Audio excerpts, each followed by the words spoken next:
last year. I'd just like to welcome. Sorry, are you sure? Not at all. You're excused. I would just like to welcome you back to the House again this evening, Minister. I'd like to thank Senator Maloney for bringing this motion to the House and leading the way on the motion, and I'd also like to welcome representatives from Safe Ireland and Women's Aid to the gallery for this very important debate. Domestic violence, as we know, is an abuse of power where one person in a relationship uses a variety of tactics to gain and maintain power and control over the other person. An abuser will find a variety of tactics, including physical, sexual, emotional and financial abuse, to maintain control.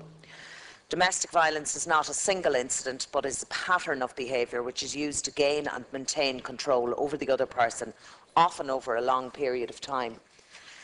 Many abusers' tactics are subtle and the impacts can be very hard to recognise. Sometimes they can be people that are very, very close to us and we don't even know what's going on until it's too late. Just as part of the research when I was for this debate, I looked up some of the statistics from Women's Aid. I mean, they're shocking no matter how many times you read them. Just for example, and I know other people have referred to some of the statistics as well, but 1 in 5 women in Ireland over the age of 18 will experience physical, emotional and sexual abuse in her lifetime. I mean, that's just frightening. In 2011, the Women's Aid National Free Phone Helpline answered over 11,000 calls. 8,399 disclosures of emotional abuse, over 2,000 disclosures of physical abuse and over 1,000 disclosures of financial abuse. 477 disclosures of sexual abuse were recorded, with 184 rapes within relationships being reported to the service.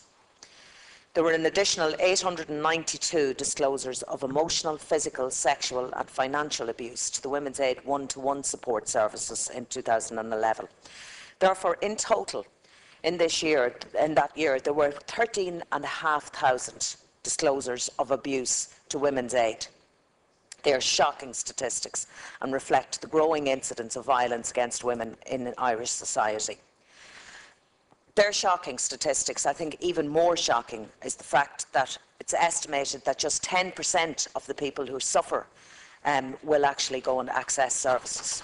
So while over 11,000 women did access domestic violence services in 2011, there were over 100,000 women in this country who experienced abuse who didn't seek support.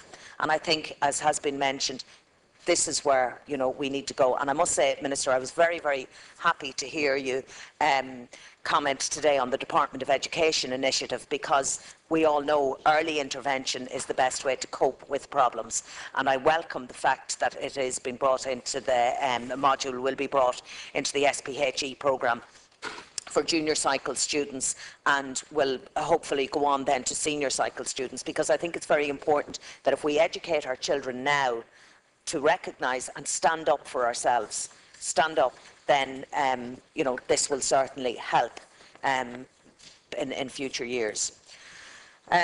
We all know that research shows that people are generally reluctant to intervene, reluctant to get involved in other people's business.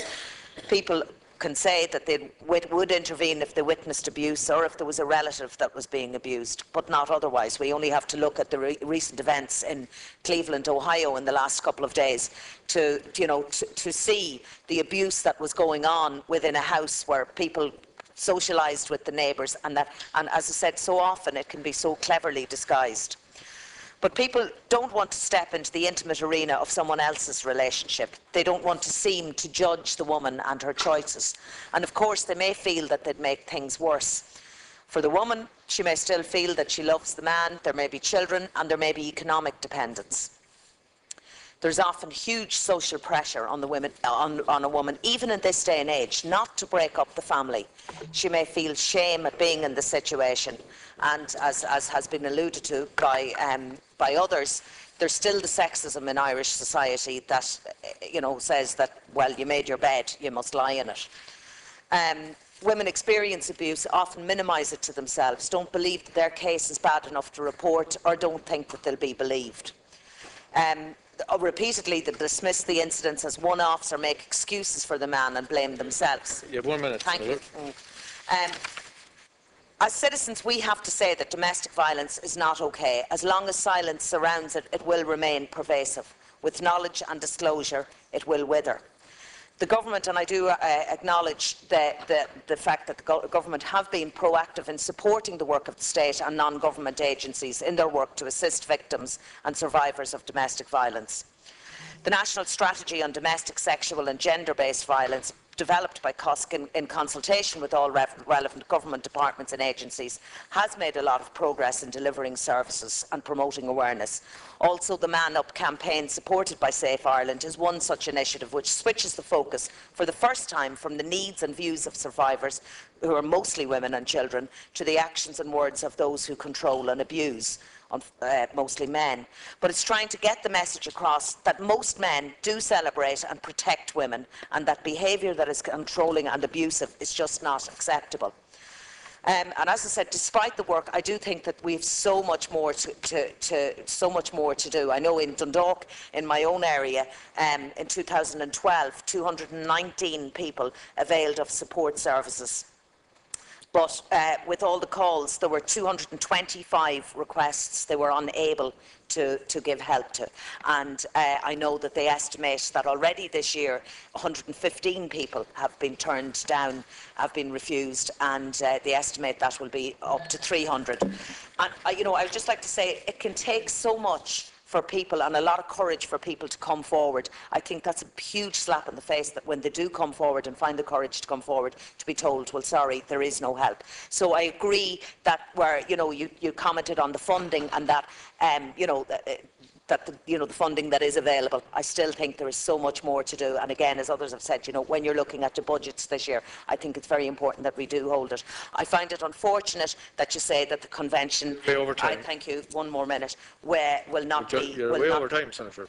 Will not be signed, which is something that I regret, but I do hope that in the near future we can rectify it. Senator Hayden.